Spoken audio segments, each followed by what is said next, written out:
नमस्कार, मैं आपका दोस्त सरबजीत सिंह बॉबी, वेला बॉबी शिमला से। गरीब का मुंह गुरु की गोलक, यही हमारी पंच लाइन है, यही हमारा टैग है, यही हमारी पहचान है। अपने किडनी ट्रांसप्लांट के बाद 8 महीने बाद शिमला आया हूँ। पिछले 6 महीने से एडमिट था। हमारी सेवा यूं ही निरंतर चल रही है कैंसर अस्पताल में और कमला नेहरू अस्पताल में, जिसमें हम रोज़ हज़ारों लोगों के लिए लंगर लगाते हैं। हज़ारों ही लोग पूरे प्रदेश से वहाँ आकर लंगर खाते हैं। ये सेवा सन 2014 में शुरू हुई, लेकिन जो ये सफ़र है 1995 में हमारे ब्लड डोनेशन की सेवा से शुरू हुआ था। और ये सेवा करते करते आज हम इस मुकाम पर पहुँचे हैं कि ये एक अंतर्राष्ट्रीय पहचान बना चुका है हमारा वो लंगर। और उस लंगर में हज़ारों ही लोग रोज़ाना प्रदेश के विभिन्न हिस्सों से आते हैं, आईजीएमसी में इलाज कराते हैं और उनको अपने खाने की चिंता नहीं होती, वो खाना खा कर जाते हैं। सफ़र कुछ यूँ शुरू हुआ था कि 1995 में हमारे गुरुद्वारे में ब्लड डोनेशन कैंप्स लगते थे, जो कि बहुत छोटे स्केल में लगाए जाते थे, लेकिन उस वक्त के हिसाब से बहुत अच्छे थे। 40-50 डोनेशंस हो जाती थी। मैंने वो कार्य देखा और मुझे बहुत अच्छा लगा। मैंने भी वो शुरुआत की और लगभग 5 सालों तक वहीं उस जगह पर जुड़कर वो कार्य किया और आगे चलकर वही ब्लड डोनेशंस कैंप शिमला के रिज मैदान में लगाने शुरू किए, जहाँ पर हमारा एक रिकॉर्ड बना के हमने 30,000 यूनिट रक्त इकट्ठा करके हिमाचल के विभिन्न ब्लड बैंक्स में इकट्ठा करके दिया। वो अपने आप में एक रिकॉर्ड है कि 30,000 यूनिट हमने रक्त इकट्ठा किया। उसके बाद मैंने डेड बॉडी वैन की जर्नी शुरू की। 2000 में डेड बॉडी वैन की सेवा शुरू की। वो भी एक अलग किस्म का हमारा कंसेप्ट था कि पूरे शिमला में कभी भी किसी को डेड बॉडी वैन चाहिए तो दिन रात वो सेवा करते थे हम। जब वो डेड बॉडी वैन्स मैं चलाता था तो कैसे कैसे मेरे साथ एक्सपीरियंस हुए हैं। कभी कोई व्यक्ति किस स्वभाव में मिलता है, कभी कोई व्यक्ति किस स्वभाव में मिलता है। ऐसा ही एक वाक़या मेरे साथ डीडीयू हॉस्पिटल में आया था कुछ वर्ष पूर्व, जब एक 5 साल के बच्चे की डेड बॉडी मैंने उठाई थी और मुझे नज़दीकी एक जगह खलीनी में वो डेड बॉडी छोड़नी थी। तो मैं दंग रह गया। उसकी माँ बिल्कुल अनपढ़ थी, एक लेबर क्लास थी, जिसने वो मुझे कॉल करके बुलाया था कि उसके बच्चे की डेड बॉडी को लेकर जाना।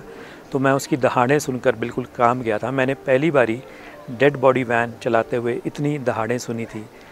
उसका 5 वर्ष का एक बच्चा मर गया था, जिसकी वजह से वो इतना रो रही थी। जैसे तैसे मैंने उसको डेड बॉडी को अपनी वैन में रखा और खलीनी के लिए निकल पड़ा। रास्ते में जब उससे बात हुई तो उसने बताया कि 3 दिन से वो भटक रही थी। किसी ने भी उसको सही गाइड नहीं किया कि कहाँ पर इलाज होगा, वरना उसका बच्चा बच जाता। जाते जाते जब मैंने वो खलीनी में वो डेड बॉडी छोड़ी उस बच्चे की, तो जब उसके घर में घुसा, बहुत एक झोंपड़ी नुमा घर था, वहाँ जब मैं घुसा और देखा तो मैंने देखा कि वहाँ 4 बच्चे पहले से मौजूद थे। तो पूछने पर पता चला कि ये बच्चे भी उसी के हैं। लेकिन हर बच्चा माँ को प्यारा होता है। उसको उस बच्चे के खोने की इतनी ज़्यादा संवेदना थी कि मैं बता नहीं सकता। हर माँ के लिए बच्चा बहुत प्यारा होता है, हर बच्चा अपने माँ का लाडला होता है। और वो सेवा करते करते भी काफ़ी अरसा हो चुका था। लगभग 14 साल के सफ़र के बाद जब हज़ारों डेड बॉडीज़ को दिन रात सेवा करके उनके गंतव्य तक पहुँचाया, या तो शमशान घाट या अस्पताल से घर तक, तो कुछ और अलग करने की इच्छा हुई। तो कैंसर अस्पताल, जो कि हिमाचल का एकमात्र कैंसर अस्पताल है, वहाँ पर हमने एक लंगर की शुरुआत 25 अक्टूबर 2014 को की, जहाँ पर हज़ारों ही लोग रोज़ आते हैं और कई बारी तो उनके पास इलाज के पैसे भी नहीं होते, तो वो खाएंगे कहाँ से। तो यही सोच रखते हुए हमने चाय और बिस्किट से वो सेवा शुरू की, जो धीरे धीरे बढ़ते हुए एक लंगर का रूप धारण कर लिया।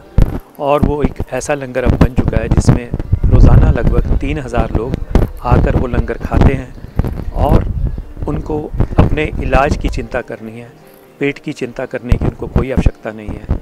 हम अपनी तरफ से बेहतरीन भोजन उनको मुहैया करवाते हैं।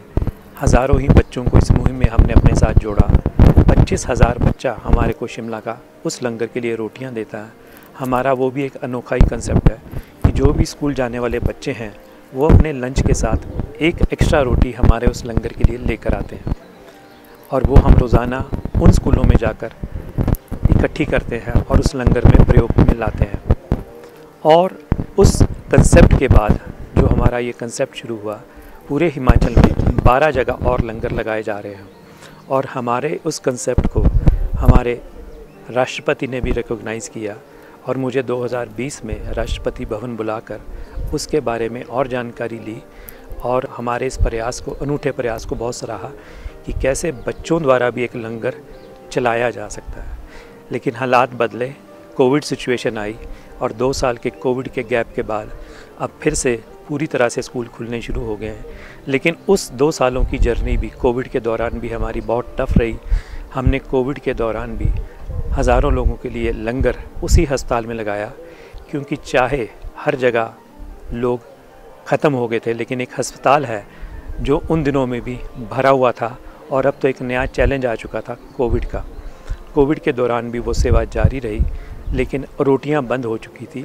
तो हमने गली मोहल्लों में जाकर छोटे छोटे रोटी बैंक्स बनाए और लोगों से रोटियां इकट्ठी करनी शुरू की और चावल, दाल, दलिया लोगों के घर तक पहुंचाया जिनको कोविड हो चुका था।